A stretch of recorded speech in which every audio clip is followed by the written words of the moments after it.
The CDC director warning Americans today to remain vigilant with COVID hospitalizations and deaths still high.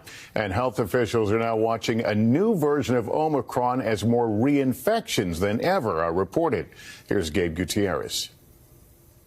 The new stealth version of the Omicron variant discovered in California seems to be harder to detect and, according to some experts, is even more contagious, though it's not yet clear how dangerous it is. So far, we don't really know how it behaves. They're calling it the stealth variant. Why that name? Is considered stealthier than the original version. Mark, you may have heard this new variant is called stealth Omicron. Experts say that's because in tests, it's hard to determine which variant it actually is.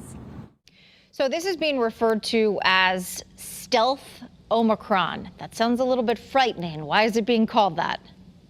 You have this newer version of COVID-19. I don't know who first called it that, and I don't like the name because it sounds scary. And it really shouldn't be. Dr. Wesley Long helped identify the new subvariant in Texas at Houston Methodist. But something to keep in mind as this makes news, stealth Omicron is a really bad nickname. Stealth Omicron, as some call the latest version of the coronavirus, is considered a subvariant of Omicron and actually has a much less exciting name, BA2. We've seen a small trickle of this BA2 or Omicron stealth appearing amongst the Omicrons. Health experts say this subvariant may be more contagious than the Omicron variant, giving it the nickname of the stealth variant. Now, the latest variant, stealth Omicron, that threatens to be one of the most contagious variants of the coronavirus yet. Hear why doctors say this is a cause for concern, but not yet panic. There's no early signal to say that this is dramatically different than standard Omicron. There's no early signal to say that it makes folks much more sick. Fancy name, but maybe clinically no different. Today, Dr. Allison Arwady was quick to note that if there were a new variant of concern, it would get its own Greek letter name. But that's if it's something we're concerned about. It goes from variant we're monitoring to variant of interest, meaning we're interested, to variant of concern, to variant of high consequence. This is not even on that scale yet. So we've not seen evidence that it's making people sicker. We've not seen evidence it's behaving differently. I get the world is very attuned to variants right now, and we'll be watching it. But I want you to know that we have the ability to detect that subvariant here in Chicago, just like we do other types of subvariants. And I've not seen anything at this point that gives me a lot of concern at all. As the Omicron variant is spreading across the country, there's word of a subvariant that may be more contagious than its parent. And evidence suggests it will spread more rapidly than the original Omicron.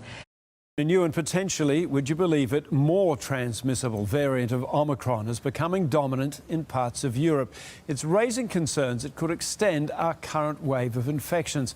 It's been dubbed stealth Omicron. It's now been detected in 50 countries, including here. The issue here is that due to the huge number of cases, very few are now undergoing full genome sequencing. As a result, we simply don't know how many cases of the subvariant could be out there. Okay, sounds good. Melissa Marino live for us, and we know this is a more contagious strain, so we'll keep an eye on that. Melissa Marino live for us. Thank you.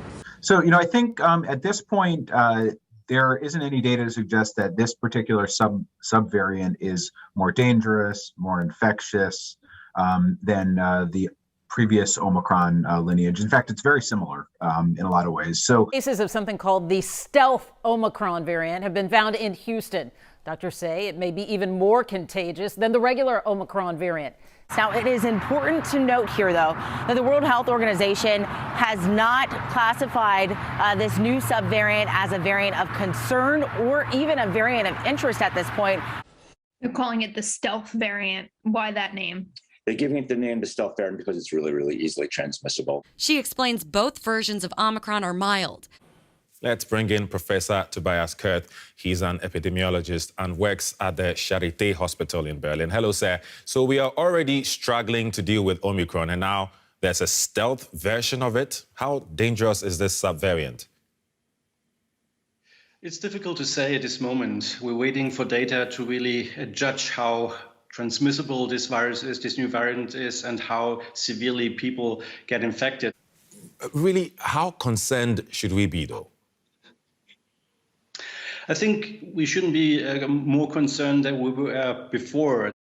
Denmark, but we're not sure, and we simply have no idea how severe or mild it is. Dr. Long says you probably don't need to be more concerned about the BA2 subvariant than you are about the other version of Omicron that's dominant in Texas right now. The World Health Organization this week recommended more research involving this subvariant. Remember, it still represents just a tiny fraction of cases in the U.S. I'm not concerned right now. I don't think it's something, unless something really new comes to light in terms of the variant and we get some more data.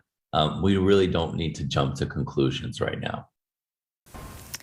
Pfizer is now studying how a modified vaccine would work against the Omicron variant. When could we see an Omicron-specific vaccine? Usually it will take a couple months, which is actually an extraordinary thing to say because it used to be 5 or 10 years in development. Now what they do is they just modify the genetic code or the sequencing of the mRNA just very slightly to directly create antibodies or an antigenic response to the new variant. In this case, the Omicron variant or even the BA2 variant. And then the body makes antibodies that will go and kick that one out. So that's the approach. Pfizer has today announced it's begun trials for an Omicron-specific vaccine on 1,400 people in the US. The pharmaceutical giant saying while their original vaccine does still provide good protection, and while a lot isn't yet known, there's concern the new subvariant may be able to reinfect people who've already had Omicron. But Texas scientists are skeptical that a person recently infected with Omicron could soon be reinfected with this version. It's still too early to say, We really don't have a lot of information to tell you the honest truth. I mean, that's where we're at. But they say there's a whole lot more they still don't know about it. We really don't need to jump to conclusions right now.